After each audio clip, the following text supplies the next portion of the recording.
Just as with every national, seemingly interminable campaign, it goes on seemingly forever until all of a sudden it stops on Election Day. And what we're left with is just some cold, hard numbers. In fact, some of the data coming in, putting a punctuation point to what we learned on Tuesday. 332 to 206. That's the final electoral vote. And the gap and the margin that we'd all led to believe would be less than a single percentage point, when the votes are finally tallied in California, could be as many as almost 2 to even 3 points, as many as possibly even 3 million votes separating the two. Obama, he won every swing state with the exception of North Carolina, but as we know, with just a single day before the election, all that polling data told us that they'd be less than that point apart. So what exactly happened? How do we get from there to here? And how did the president end up with such a decisive win on Election Day? Well, to help us with all that, we're joined by ABC News' senior Washington editor, Rick Klein. And Rick, before I get into that, have you finally caught up on regular schedules here? Have you reintroduced yourself to strangers known as your family that you haven't seen for a year?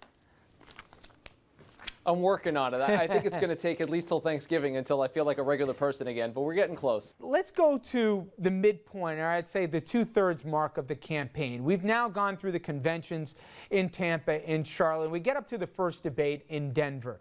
We're learning that Obama wasn't just lip service. The president really didn't like Mitt Romney too much, thought less of him than he did 4 years earlier, John McCain, then candidate.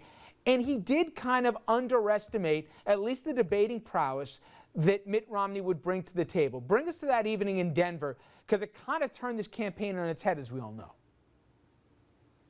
That's right. All of a sudden, we went from a campaign that saw Mitt Romney falling back to Mitt Romney suddenly ahead, and it happened in that blink of just one eye, Rich. You're exactly right about that. It was fascinating because people like to say presidential debates don't matter. Well, we saw one matter in a big way. It let Mitt Romney back into the game. You had a sense that independent voters in particular waking up to the message that he was telling. According to the Romney campaign, this was all going according to plan. They always said that once people focused on the big issues, when they saw Mitt Romney side by side against President Obama, like they did at that first debate in Denver, they'd begin to break toward Mitt Romney. That is what we saw happen in the polling. It got very close, and suddenly Mitt Romney winning in a number of polls. And battleground states a little more frustrating, and of course that ended up being the story of the election.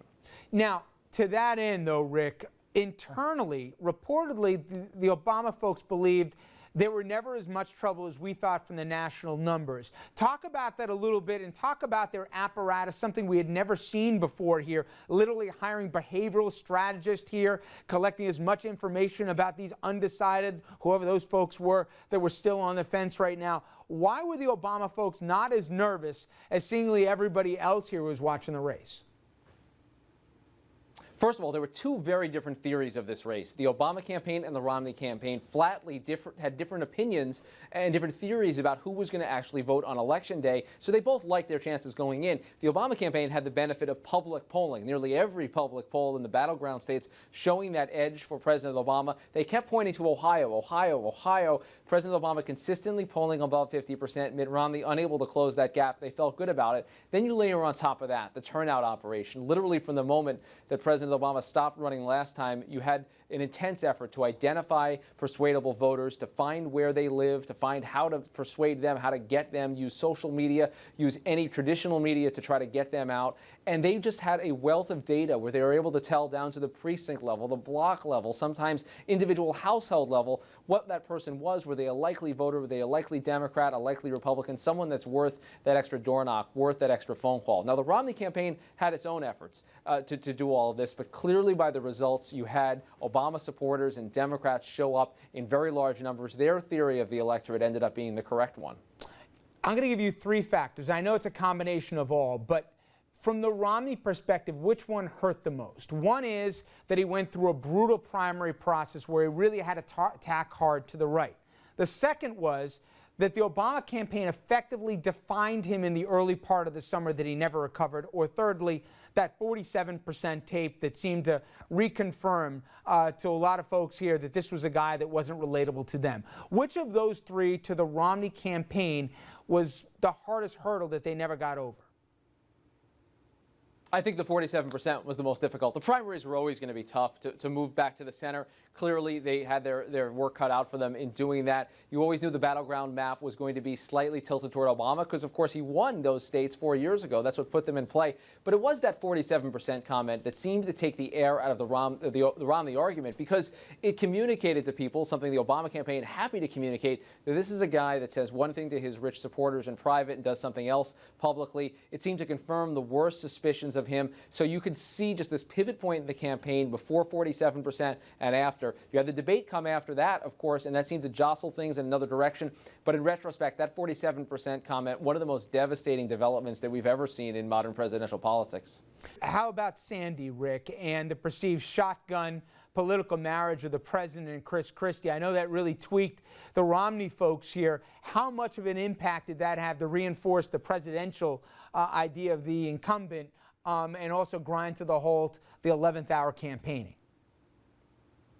It did two things. One thing it did was to confirm President Obama as a strong independent leader, to have Chris Christie, Mayor Bloomberg offering his endorsement. Those were big moments for the president to show presidential leadership. He obviously was successful in terms of communicating that. The second thing that I think is probably more determinative in the final outcome is that it froze Mitt Romney in place. That was a key period of 72 hours or so where nothing else could happen on the campaign trail. Mitt Romney had to take his campaign essentially off the road for a day or two in the middle of that. When he came back, he had a hard time getting traction on his message. You know, Rick, I'm curious, in the final day of the campaign, usually people know or don't know before they even count the votes who's really won or lost. We have a frequent guest of the program who worked with both Bushes who said, hey, listen, when we got on that plane here, I was sitting next to Karl Rove, and we thought we had lost to Kerry, and by the time we landed, it was a different story. They got hurt in Ohio with that Jeep ad that backfired on the Romney campaign. But was the move to Pennsylvania because they saw the math and they were desperate? Or did they wake up on Election Day thinking they really had a good chance when it was all counted? I think at every step of the way, the top Romney command thought that their theory of the electorate would hold. They did not estimate the big minority turnout and young turnout that ended up being a big part of the election formula. That said, those moves into Pennsylvania, into Minnesota, even into Michigan and Wisconsin late, they ended up being not moves born out of strength, but born out of weakness. I was among those who was saying, look at this map, it is expanding, and it's only expanding in one direction. In retrospect, though, that's because they needed backup plans, because they realized that Ohio in particular was slipping away. They needed to have another way to be able to get to 270. And if you look at the final votes in those states, they were not even close in Minnesota, not even close in Pennsylvania. Those were landslide results. So there was never a realistic path that included those purplish states. Rick, as always, great job. Thank you for a few minutes. I appreciate it. All right. Thank you, Rich. When we come back, we're going to talk about the conversation I just had with Rick with the table.